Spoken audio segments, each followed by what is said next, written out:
Welcome to the Tenacious Smashing Bastard Show. Tonight, we talk about our first tournament.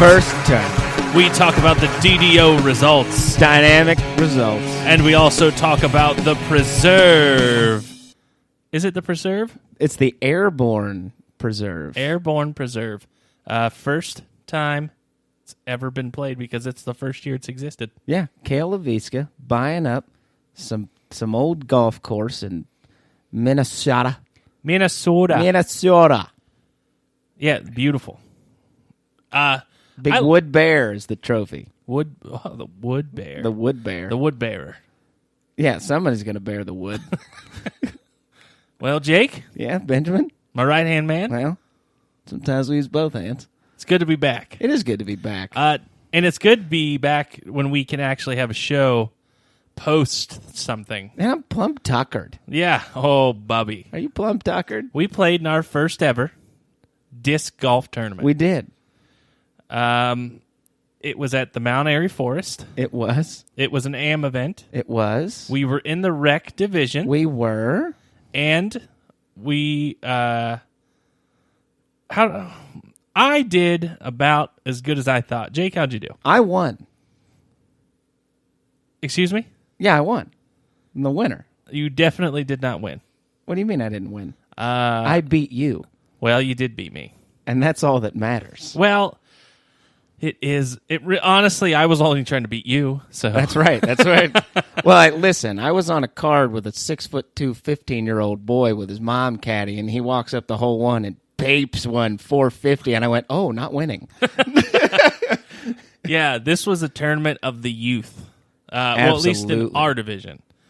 Rec division somehow ended up being a 15-year-old and his mom versus a 16-year-old who just got his license a week ago. Yeah. And we just pitted them against each other like wild hogs. Yeah, we were on different cards. Ben was on the card with the 16-year-old kid. I was on the card with the mutant 15-year-old. And I have to say, due to my coaching, he actually did win the tournament. Yeah. It ended up being kind of fun because of that. Because round one, I shot out of my mind. And I shot the worst round of disc golf I've ever shot in my life. Round two, I shot the worst round of disc golf in my entire life. And I shot out of my mind. He ended up beating me by one stroke. That's right. He was 20 over. Now, mind you, combined. These are still 800 rounds because it's not an easy course. I think it's creeping on 850. I'm surprised you get that high, that low, but I guess the closer you get to 1,000, once it starts pinching itself off. Yeah, I mean, I'm not taking much solace in my 8 because I shot an 870 round according to what I shot, and I shot an 822. So what? Somewhere in the middle there is where I'm 850, 840, somewhere in there. And I'm nowhere near satisfied because I've shot well enough there every time except the tournament rounds to actually have won that tournament. Yeah, the only one that mattered. Yeah, we shot practice round after practice round, and I'm telling you, the holes that I shot the worst on in every practice round, I was money. Absolute moolah. But the ones I parred and birdie all the time, doubles, and well, I shot no triple bogeys, and I threw no OB. See, that was my problem. I kept finding out of bounds. I didn't really throw poorly, other than being out of bounds. What I mean is I didn't shoot like 7 shots on a hole, but I would throw out of bounds twice. But other than that, it was fun. It was hot. Oh. I knew I apparently am not ready to play 36 holes in one day. No. At least not there.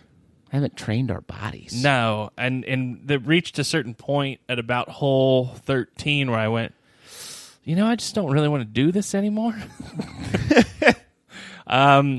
You couldn't dry your hands enough. No. It was just sweat. It was just sweat. I had to borrow some drunk guy's rosin bag. The chafing, and I wore, I would say, the appropriate underwear. As did I. And it felt fine until it was over. And I guess that adrenaline disappeared. Yeah. Once it was over, all of a sudden I realized I had no skin between my legs. And I'm playing, and I'm walking around, and I got a 16-year-old. I don't know. Kid said he was going to college, so maybe 18, getting an 19-year-old. And then couldn't be much older than that.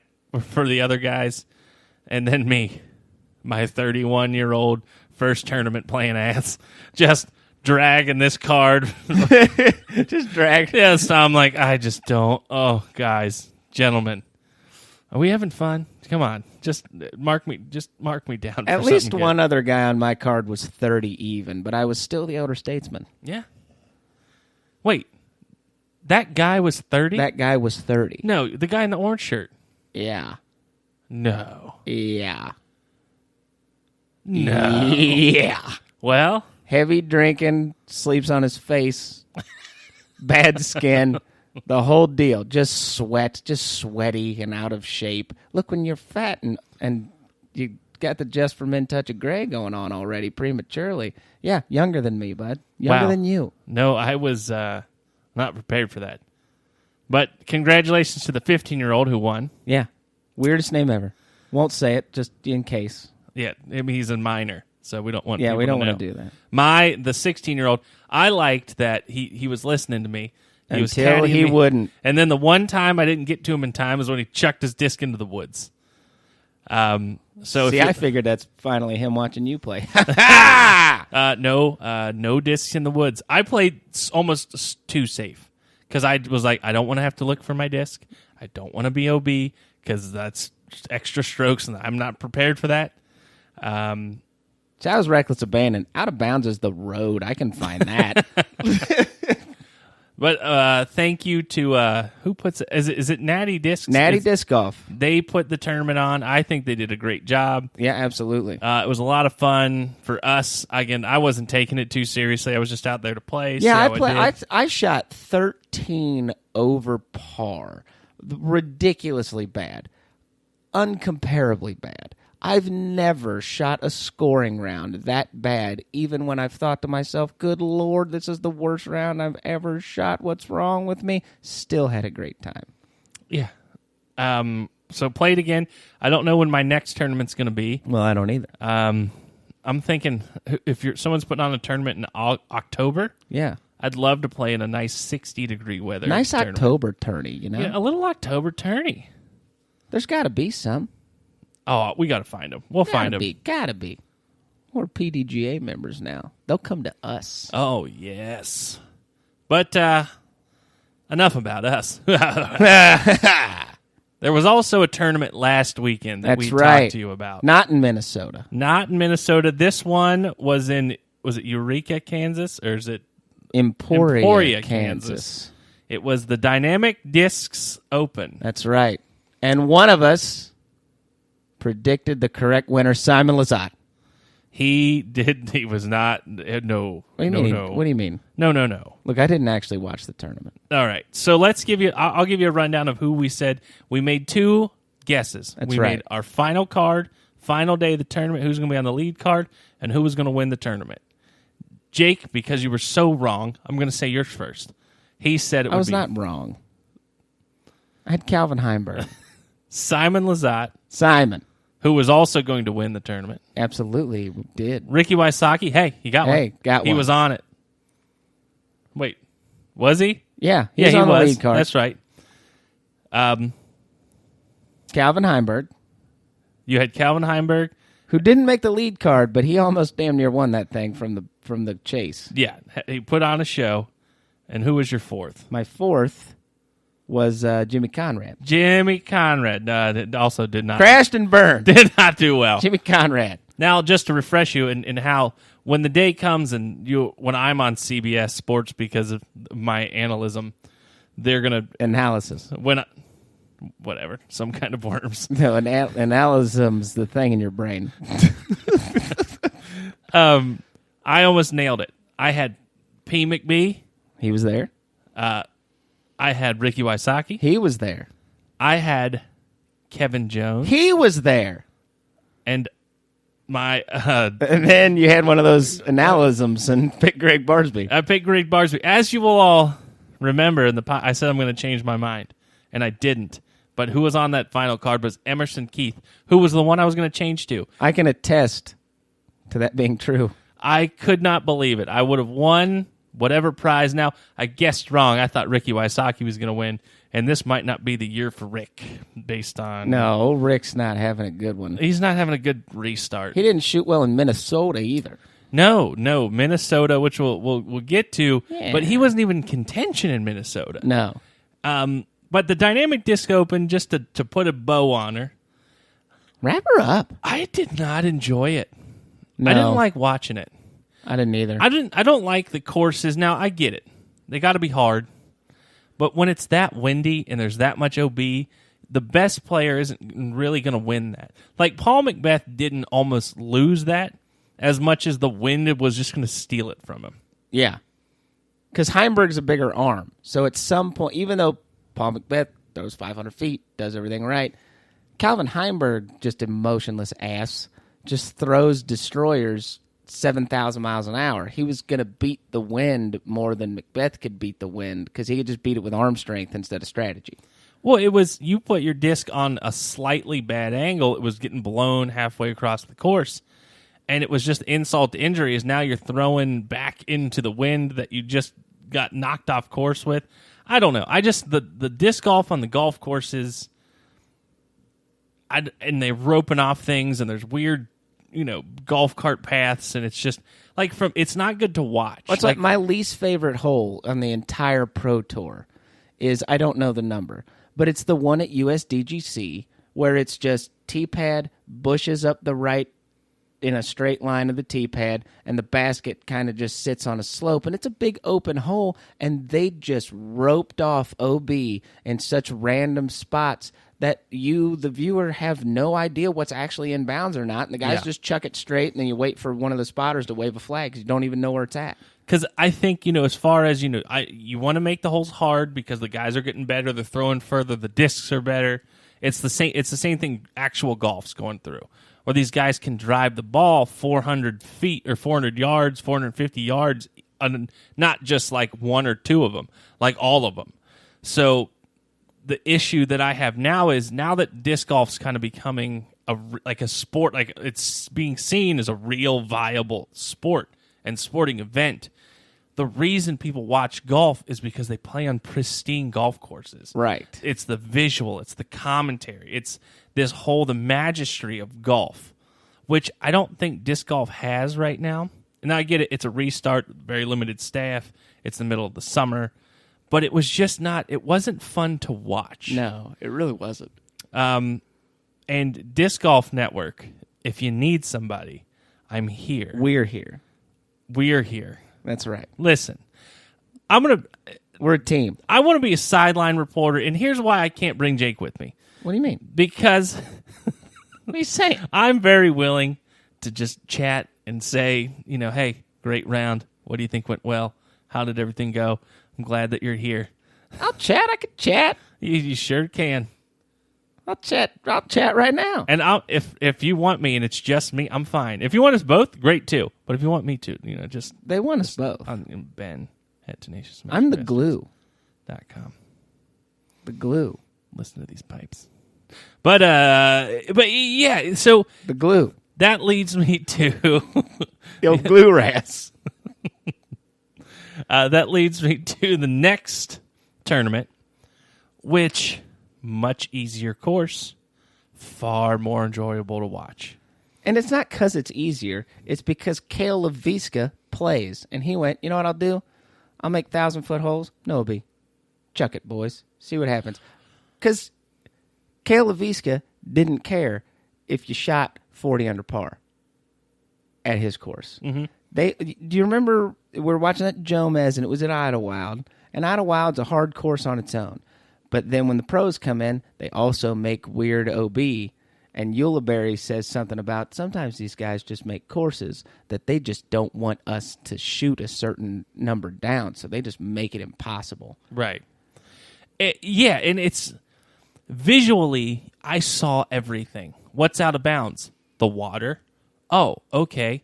Or this really high grass. Yeah, that they obviously didn't cut. Yeah, and it's I just said I hated disc golf on golf courses, but this was an old golf course, so they eliminated all that. The green is OB, the sand traps are. If it's in play, it's in play.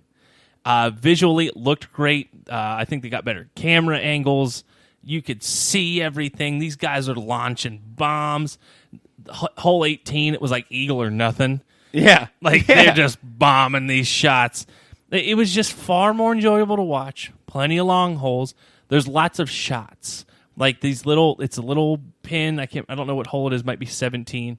There's a pin, and it's on a hill, and it's kind of got two little guardian trees. Oh, that's 16. 16. Yeah, and it was tricky because yes, it was far, but you had to get around these trees, and when they shot a great shot, it was awesome. But if they missed it, they also had to make a nice little putt up the hill.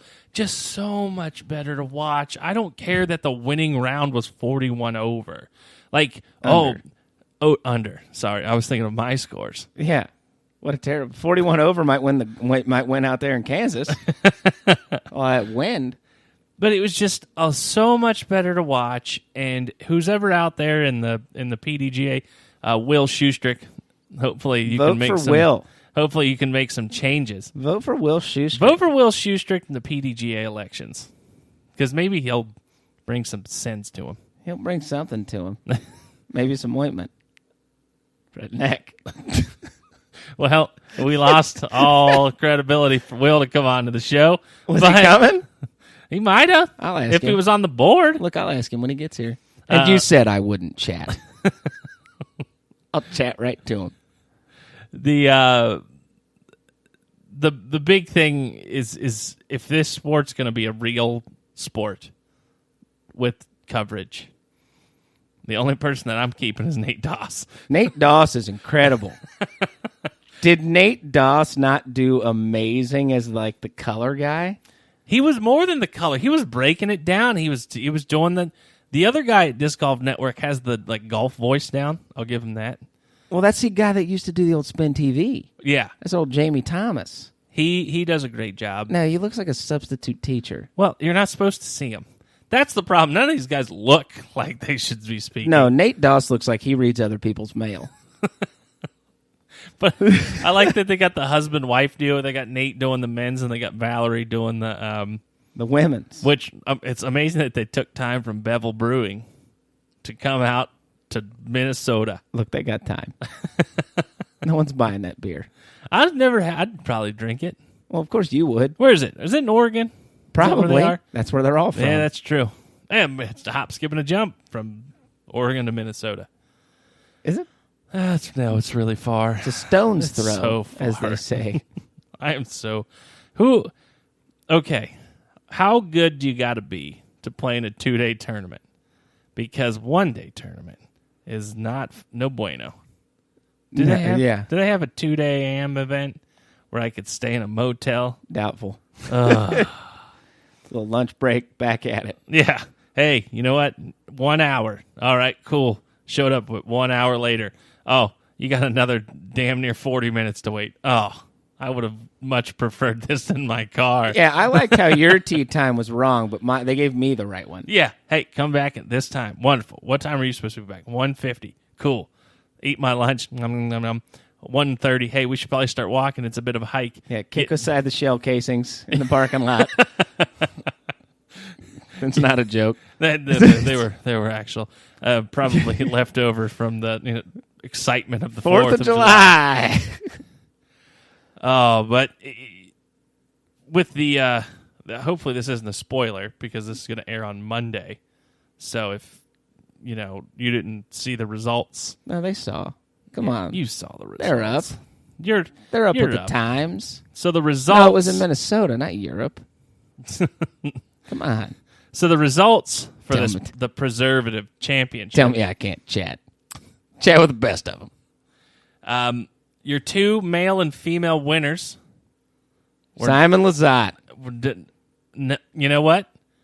Put Closer. Your lead card in this tournament. Oh, I was just one back. Much better. I was one back. Listen, I'd say you didn't win this tournament, Greg Bardsby. Greg Bardsby, actually, where did Greg do? He was doing okay. I was watching a little bit of the live coverage, and they said he gashed his finger open somehow, and he had to switch to only forehands. Oh. Yeah. Oh, yeah, whatever it did, he fell pretty far. Yeah, Greg Bardsby finished tied at 34th. Where'd Brody finish? Didn't. Yeah, he didn't play. Of all the tournaments to not play, this is one he probably would have been okay Well, at. Paul didn't go. Well, Can't go anywhere. Paul doesn't go. Apparently not. That's... I'm not getting into that right now. Okay, so the winner... Get into it. The winner of the men's... We're getting into it. No, not yet. Fine. I need to prepare for that one. Tell me I can't chat. The winner of the men's... Jeff, tell this guy I could chat. Jeff, don't feed into his ego. Jeff, you were hired specifically to feed into my ego. No, he's just upset because he knows he's not corporate. Well, I didn't say that. I No. said I could chat. What do you... Jeff? Jeff. God. No, I don't want a necktie. He's a... God, you're an asshole, Jeff. Get in his station. Nico LaCastro. Yeah. He won. He did win. Finally. Resurgence. Oh. I'll say it now. Nico... Resurgence. No collar wearing LaCastro. He doesn't need a collar. No collar needed. Playing in the shoes that I wish I had, those Vans boots, which proves to me that you can wear them. Well, that's a shoe for you. I'm buying a pair. It's happening. Of course you are. Second, tie for second with Simon Lizotte That's right. and Calvin Heimberg at 40 under. Ooh. Simon shot 14 down on the final day. With the miracle throw-in for par. No, that was the second round. Second round, Simon shoots the craziest shot I've ever seen for a throw-in. This weird, he throws it OB, then he has to throw an Anheuser putt from like 120? Something crazy, yeah. Throws it way up in the air, cuts through all these trees, and just shh. It was gross. There's clips on it online. Look it up. Looked like a shot that the champ might throw. You're trying to get me to play the music. I like the music. All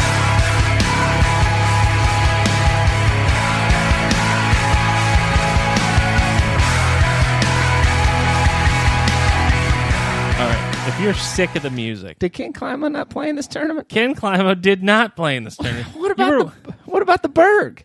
No, they're done. They're not. We watched the tournament of Ken Klima playing in like Alabama with Barry Schultz's earbuds. Yeah, deep Alabama. Okay. Emerson Keith on the final day shot 16 under to finish in fourth. Don't want to watch the 39 Berg, but under. you'll watch Emerson Keith. But here's your guys who just couldn't close it out. Drew Gibson played really well for a tournament. Good to see him up that high. Of course he did. It's James just so Conrad, fun. resurgence. Jimmy Conrad? No, not really. He fell apart. Eagle McMahon fell apart. Eagle McMahon sucks. Colton Montgomery, winner of the Waco, who said himself he set some kind of record for the worst rated professional round in 5 years. And that was right after he won the Waco. So he wins the Waco and then throws the worst round ever in the DDO. Comes back. Comes Resurgence? back. Maybe. Did he have a surgence? Listen, you're throwing that surgence off the tee, huh? Tell me I can't chat. If anybody out there in La La Land has ESP surges, I'm looking for them all. I do, and you won't take it. Well, I will take it, but you keep asking for stuff I don't want to give you. Well, like human money. What? I need human money. Still a lot of people. Ricky Wysocki, Where was he? Desurgence, tied for 17th. I'll say it. Ricky Wysocki desurged. Kevin Jones and Ricky. Philo fell big time.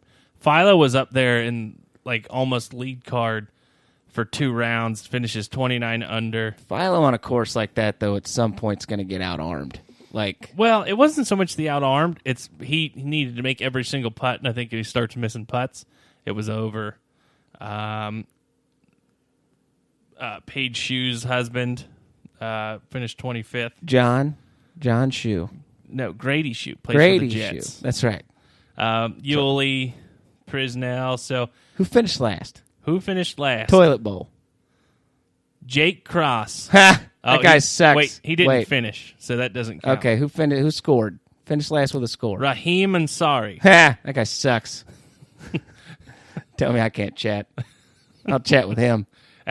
He lost at 32 over after 3 days. 32 over? 32 over. Jeff, is that possible? To even do that on that course? Well, yeah, Jeff, no, actually, this time I'm on your side. I'm looking at it, so obviously it's possible. Jeff, are you sure?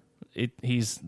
Use the don't calculator get a on your calculator desktop, out. Jeff. Jeff, put the count. Use the calculator on your desktop. All right, Jeff, just when you're ready to come back out, you tell us. All right. How much do we pay him? Nothing, actually. Oh, that's fine. So we had a big weekend of disc golf. Yeah. We were out there in the jerseys. Yeah, we were. So and there was interest. We have even less jerseys now. So many less. Still have mediums, large. We still have that double XL. That fat guy is coming. And XL left. They are almost gone. So for sure, make sure that you get in touch with us. Got to for sure make sure. For sure, make sure. So just email us at ben@tenacioussmashingbastards.com or Jake@tenacious. Tenacious? Boy, you can just tell how tired I am. If you could hear gassed. My creaking bones. My wife said, she went, "You have bags under your eyes. I've never seen that. And this crazy tan line." Guys, I wore a headband. A New Balance headband. A New Balance headband, and because... God, you looked comfortable. Well, we were doing some crazy 4th of July night putting because no one was going to complain about the basket noise. No, literal bombs going off. Oh, it was insanity. Yeah, my neighborhood was like a real fireworks show. I didn't know these people had that much money. And we were doing some putting games and out there putting till midnight, which is why it was real sad when I could not putt today after. Oh, but then I think back about it. Most disappointing. And we putted so bad playing in the backyard. It actually all makes sense. It really does. We spent too much time playing horse with overhand putts than we did practicing regular. What was I even saying? A lot of disc golf. Jerseys. Oh, jerseys. Tenacious. But we did play some putting games, which was fun. If you want to get better, not that we're the models of consistency to get better. No. Putting games are fun. Yeah. Like hours. We lost hours of our night just doing that. Buying a basket. I suggest to splurge. We have two. We got one that was like $160. Yeah. And I got one that was $100. And the extra $60 is worth every penny. Worth it. The $100 one doesn't catch. You don't really know if you did well. Yeah, it's weird because the chains aren't really that heavy. So like it hits it and you're like, "Oh, cashed." Sweet. You're like, "Oh." Well, plus you got them basketballs that you putt with. Yeah. And if anybody out there has a good straight flying putter that they like for putting, not for throwing, let me know cuz I'm in the market. Victim to the Paul Macbeth surge of Discraft new discs and decided he was going to putt with Lunas. And would you believe Lunas don't go in the basket for anyone except for Paul Macbeth? Well, that's not fair because only reason I got one it seems fair. Well, the only reason I got one is because I wanted to support Jomez. And I'm not a big Patreon guy because of the taxes. We all know this. Oh, not tax-free? So what I did is I went to their store and bought a whole bunch of merch. Stuff that I wasn't really needed because now the only thing that's in my bag that I really use of theirs is that that Jomez stamp nuke. Yeah, I love that nuke. And it's just an ESP nuke. But it feels good. Well, the ESP nuke's obviously the greatest distance driver that's ever been created. So, and it actually was some of my best shots today. Well, obviously because the ESP nuke's one of the best distance drivers ever been created. Yeah. Tell me I not can't a chat. sponsor. Oh, it should be. My sponsor specifically. What was I talking about now? You were talking about your Jomez Luna. Oh, my Jomez Luna. And I took it to the course. I was like, I got this Luna. And that was right after I had already found my next putter that I was going to putt with forever and ever that I putted with for all of 2 weeks. You're very finicky. So I putted this Luna, and he jokes, and he's going, "You're going to love it." And sure enough, I putted incredibly well. Who joked about that? What? You did. When? The day it happened. I don't believe you. You went, "Oh, you're going to be able to putt with this really well. I can feel it." And I did. And now that I'm actually starting to get much better off the tee, the putting is getting much worse, and I can't figure it out. And so all I wanted to do today was to make some nice, easy putts. Maybe you can only do one thing well at a time. Well, that's unfortunate because that's not going to work real well in my disc golfing career. Well, look, we got a few years left. We're working for Masters. Yeah, we're actually, again, we're just training. We got, 8 to 9 years of training. Yeah, look, my first tournament ever in a recreational division was at 32 years old, and I walk up on the tee standing next to a man boy who crushes. I was like, this was unexpected. Yeah, we were worried. We were looking at it. We're like, man, rec division, did we screw up? Because if we're looking at all this stuff, like we beat all these things except the putting percentage. Turns out we were spot on. Yeah, because I was worried legitimately because that's PDGA basic. It gives you like a basic kind of readout, like, oh, if you're trying to figure out what division you should play. And it says that the recreational division, usually those guys can throw about 200 to 300 feet. And we're like, well, we bomb that. We'll outdrive everybody. And there's like, oh, they make 40% of their putts from 20 feet. And we're like, that's close. But at least we'll be further down there. And we're like, maybe we didn't think we were going to shoot -5 at Mount Airy Forest, but we thought -8 might have won the whole thing by way too much. Yeah, I was thinking if I shot, 8 over, I was going to be in second by a long shot. And 8 over would have won it. So actually, that proves my point. I think we were right. We just played bad. But just to give you some just to touch on it one more time. Statisticals. So the winner of the rec division was 7 over. Yeah. Second was 10 over, and it kind of went all the way down. Huge clumping in the 18 to 23. That was where the most of the windows sat. Yeah. And again, Jake at 20, me at 21. Ah. And then at the bottom, the 3 worstest of them were 32, 34, and 44 over. Yuck. Oh, you played with the 44 guy. I played with the 44 guy. How long did that take? That might be why you're more tired than me. Well, he actually might listen to the podcast. He was a fine fella, but he was forehand only. And in this course, that's just not going to work. No, this course is not a forehand only. You got to be able to do both. Like, if you have a forehand, incredible.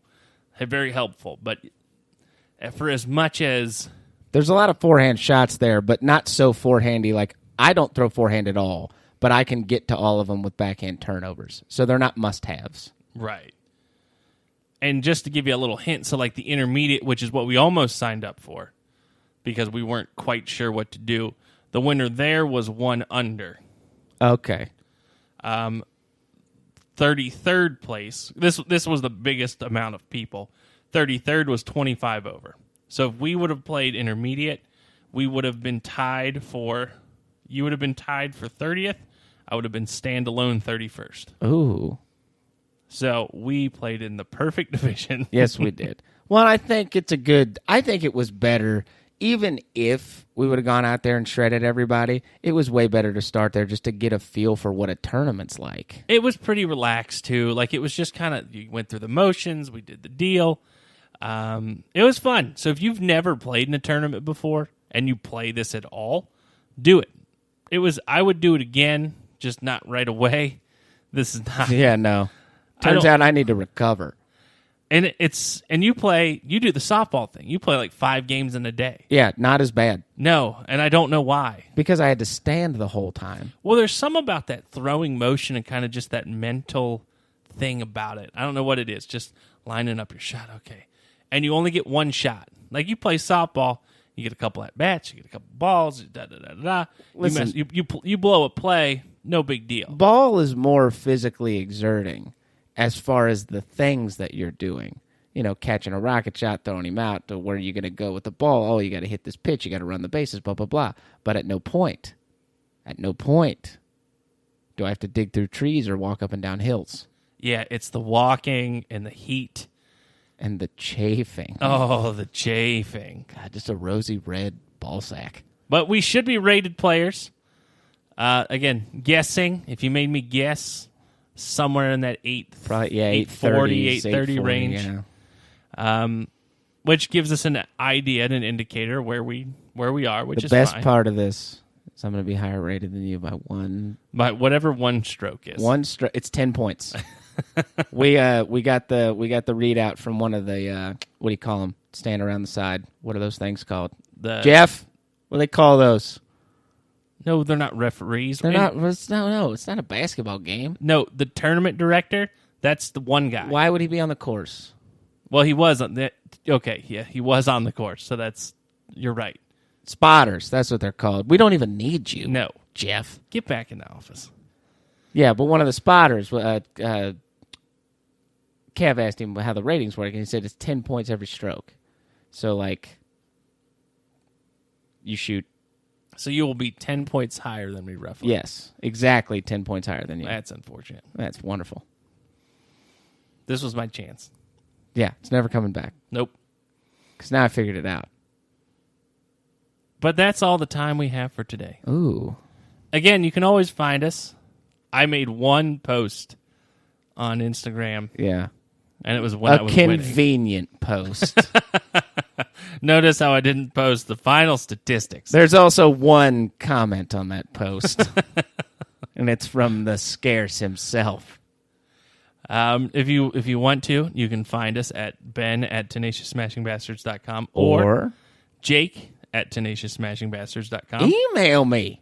We got the website, www.tenacioussmashingbastards.com. Not .org. You can always find us on Instagram, on Twitter. You can search us as Tenacious Smashing Bastards, or on Twitter we are at TSB_Ewe. And that is OOOWEEE.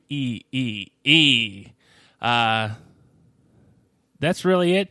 If you want a jersey, if you got a question, if you want to know why buy a trees, jersey, ask some questions. Don't give them options. Those things. We rule by an iron fist. If you want to teach us how to get a Patreon and do taxes, that's fine too. We don't want to do taxes. Also, if you send us an email about making basketball jerseys or best ball jerseys, we're not answering. God, we're not answering.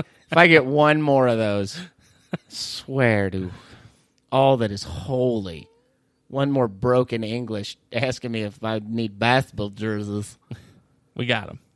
We already have them. They're for sale.